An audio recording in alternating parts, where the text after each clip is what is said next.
خبر شامل کرتے ہیں سرگودا سے، جہاں ڈسٹرکٹ پولیس لائن سرگودا میں کانسٹیبلان کے محکمانہ ترقی اے لسٹ کے لیے انٹرویو اور ٹریڈ ٹیسٹ کا انعقاد کیا گیا۔ مزید جانتے ہیں ستر خان کی رپورٹ میں۔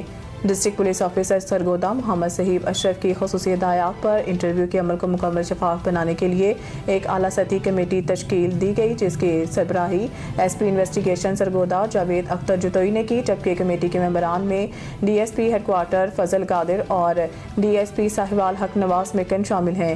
چیئرمین کمیٹی جاوید اختر جتوئی نے واضح کیا کہ آئی جی پنجاب ڈاکٹر عثمان انور اور ڈی پی او سرگودا کی پالیسی کے مطابق 100% شفافیت اور میرٹ کو یقینی بنایا جا رہا ہے۔ صرف وہی اہلکار ترقی کے اہل ہوں گے جو پیشہ ورانہ مہارت، جسمانی فٹنس اور پریئر ٹیسٹ پر پورا اتریں گے۔ اس موقع پر S P investigation Javed Akhtar Jatoi کا کہنا تھا کہ محکمانہ ترقی ہر اہلکار کا حق ہے، لیکن اس کا حصول صرف محنت اور قابلیت سے ہی ممکن ہے۔